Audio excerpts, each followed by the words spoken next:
come to an all-important, it's the economy. The Fed meeting later today has become unexpectedly interesting, with the majority in the market now expecting a 50 basis point cut. Just a week ago, the odds were much lower, 25 or 50 basis. Now, what impact can that have on emerging markets like India, which appear to have a strong growth story? Indeed, how strong is the India macro and market story? For all these questions, I have someone who is arguably one of the finest observers of the emerging market scene, Timothy Moe, co-head of macro research in Asia and chief APAC regional equity strategist at Goldman Sachs. Timothy, thank you very much indeed for joining us. Well, for starters, I know that your written report says 25 basis, but in your own mind, have the odds gone up for 50? Well, first, Latha, thank you very much for having me on and for your kind words. So as you correctly said, our forecast is for 25 basis points today, and obviously time will shortly tell. But our chief economists and our US-based economists have been very clear saying that there could be an argument for going for 50. And it really is, as you indicated, how the market's pricing, a toss-up at this point. I think the way to think about this is what would the signaling be and what would the reasons be for the Fed deciding either 25 or 50. And as has been impressed upon me by a number of my colleagues, the Fed's modus operandum, so to speak, is less about predicting exactly what will happen in the economy, more about coming at things from a risk management perspective. So I think the key observation here is that there certainly is an argument for going 50. The Fed is about 200 basis points above its neutral rate, which is roughly 3.5%, and we're 525 to 550. But the key debate would be if you go 50 and there still is a very strong fiscal impulse of about 6% of GDP, the largest fiscal deficit outside of in peacetime that the United States has seen, it could be that could risk rekindling inflation down the road if you go too fast. If you go 25, you give yourself a bit more optionality. Even if it turns out you're somewhat behind the curve, you can quickly catch up by cutting rates more rapidly or more swiftly. So from a risk management perspective, we think that 25 makes sense, but you could certainly argue 50. And as I said, time will tell. Okay. No, I take your point. There is a strong argument that risk asset inflation is already very high, and therefore you don't lose in liquidity anymore. But do you similarly have any doubts about the strength of the US economy? Your note is all about it being a non-recessionary rate cutting cycle. Is there any rethink or any doubt about a possibility of a recession simply because there is that SAM rule and there was that 4.3% unemployment? 4.2 is also not a small number. No rethink at all. You don't see the economy falling off a cliff? Well, so well-asked question, because really the pivotal issue here, amidst all the focus on rates, it really is growth. So let me make just a few points, if I may. Number one is if you look at the history, and my perspective is on Asian financial markets. So when we go back, say, 35 years to late 1980s, since then there have been 8 times that the Fed has started to cut rates, initiated a rate cutting cycle. And if you look at how Asian markets broadly performed 3 months after that, the distribution of returns is very, very wide, really literally from minus 20 to plus 20%, and the average has been 0. So that's not very helpful. What is the critical organizing principle, however, is whether the U.S. economy was or was not in recession or shortly to be in recession at the time of the first cut. And if you use that filter, the data neatly divides into 2 groups: 4 episodes when the U.S. was not in recession, in which case Asian markets broadly were up 9% 3 months after the first cut. And when the U.S. did tip into recession, markets were down 5%. So you've got a very clear distribution where if growth is good or still holding up and rates come down, that's obviously favorable for markets. But if rates are cut and you then also have a growth shock, the market trades the growth shock and comes down. So the key point I want to impress upon you and your viewers is that the growth backdrop is really, really important. So to your question about the SAM rule and so forth, our global economists wrote a very interesting paper just recently looking at the SAM rule across a variety of different economies globally. And it turns out that whereas the SAM rule has had a very strong track record in the United States, if you look cross-sectionally across many of the global economies, it's been less of a perfect indicator. And so our point here is that we think the U.S. labor market is more robust than perhaps one might think. And so our view is that the U.S. economy is still doing well. We're looking for 2.8% this year, 2.3% next. So we still have only a 20% chance of U.S. recession in the next 12 months, which is why our base case is for a Fed cut, but it's still a good growth environment, which in turn would be good for equities. That's a very sound argument, and we are happy to be convinced that it's not a recessionary result. Okay, now let's come to how the impact is on emerging markets like India. You did give us some data on how emerging markets react, but what's your sense if there is the cutting cycle starts? We understand there is a lot of money waiting on the sidelines and has not come into India. Do you see that money getting active and more money coming in? So great question. And let's just decompose that to give a somewhat more logical framing to it. So the first observation is that if you look at India specific performance relative to when the Fed started cutting, it's actually much more muted, both on the up and on the downside during non-recession and the recession circumstances I was just mentioning, than it has been for, say, other markets, which are more globally cyclical, like Korea, Taiwan, or even some of the ASEAN markets like Indonesia.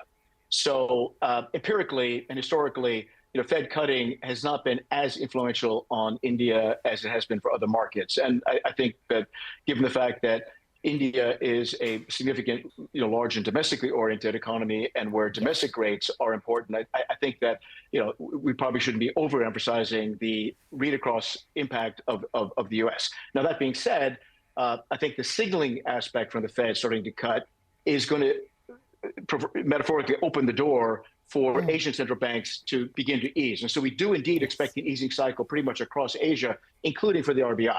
So I think it's more the pass through from lower Fed to maybe it opens a bit of opportunity for the RBI to ease rates as long as inflation continues to be under control, as it appears to be in India. Then that obviously would be constructive for the Indian market. To your question of flows, I think really it's much more about valuations. I'm sure we'll discuss more of that in a moment. But I think what's really holding foreign investors back is the level of valuation in the market. I've just had a lot of contact. I was in Hong Kong last week. I'm based in Singapore. I had a number of meetings just before coming to Mumbai a couple of days ago. Just most recently and topically. And the general takeaway there is that people love the growth story, the growth narrative, as do we. But they're somewhat off-put by the level of valuation. I think that's the real stumbling block for foreign money coming into the market. That was going to be my next question. How worried are you about valuations? How worried are you yourself, since you're a practiced eye on the matter? And there is an argument that the large caps are not overvalued. The overvaluation is more in the mid caps. So are there buckets or spaces where you would still invest? Absolutely. And you hit the nail right on the head, which is that we've written collectively about the empiric, just tremendous value creating track record of the small and mid caps in India. It's just been phenomenal. If you look back over the last 20 years, the mid caps have delivered multiple returns, so-called 10 baggers, when the stock goes up 10 times within a 5-year period. India's larger index, if you look at the BSE 200 index, and you look at the proportion of stocks that in a 5-year span in the past 2 decades have delivered 10x or more returns, India is number one across 10 markets that we did a study on a year or so ago in terms of delivering those outsized returns. Now, that has not been lost on the domestic investor base. And so there's been a significant focus on mid caps, which has led them to, we think, maybe be a little bit ahead of themselves from a valuation perspective, and things are maybe a bit well heated.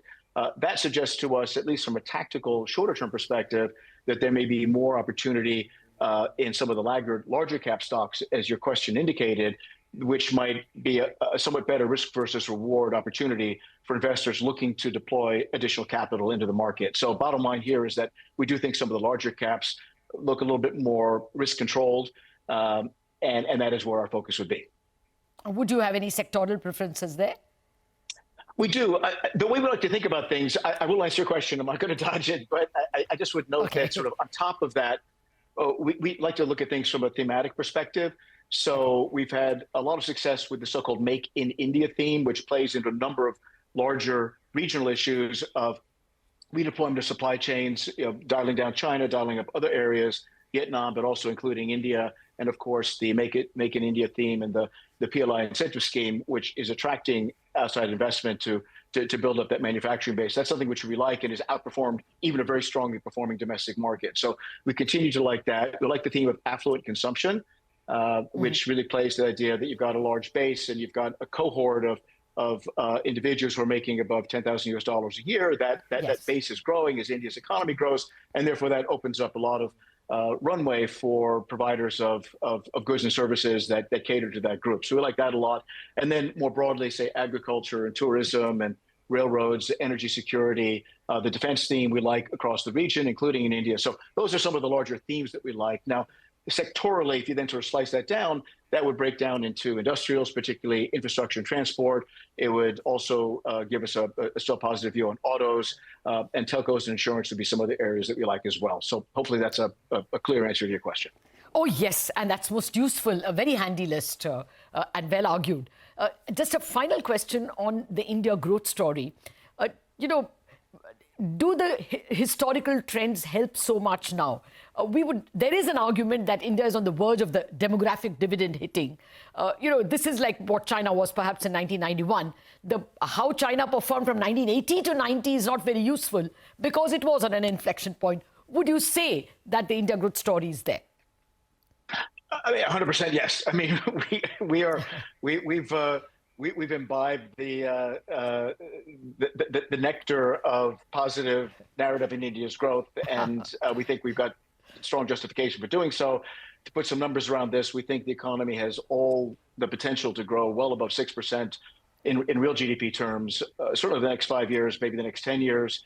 And you can get to that through, as you've mentioned, the demographic dividend, the broadening of the capital base, increasing total factor productivity, et cetera. And that's not even considering the sort of the digital dividend of the India stack, Aadhaar and all the other digital sort of social goods that have been introduced over the past 5 to 10 years, which could further accelerate the growth potential. So we have no argument with the structural growth potential. There will be cycles around that, of course, but the longer term growth potential is there. And if that leads up with sort of moderate inflation to nominal GDP growth of 10% or more, that's a very fertile environment for companies to continue to deliver earnings growth. There's been much more capital discipline in India than, for example, in China. And so the track record of Indian corporates delivering strong and persistent earnings growth is there in the numbers over the past 20 years. So, we think that certainly just taking things to the next 5 years, that earnings can grow, 14, 15%. And in that sort of environment, especially with maybe less fertile growth opportunities elsewhere, that should still attract capital and maintain multiples. Now, we think the multiples a little bit, above where we think would be what we would characterize as fair value. But that can easily moderate as you just sort of allow the earnings to catch up with share prices. So on a trended view, we still have a very constructive narrative and expectation. And indeed, for longer term money, like say sovereign wealth or private family offices who are maybe not as worried about the near term twists and turns on the path over the longer term, we think that one should be well committed to India. Oh, that's extremely cogently argued and music to the ears of our viewers. You can be very sure that the bulls are a majority and they're listening to you. Thank you very much, Timothy Moe. It was a pleasure listening to you, analyzing both the US economy, the trajectory, as well as the India growth story. Thank you very much for joining us. Thank you very much. Well, that's the word from a veteran investor, veteran watcher of the Indian skies and the emerging markets. And on that optimistic note, wrap up on Bazaar. Chartbusters coming up.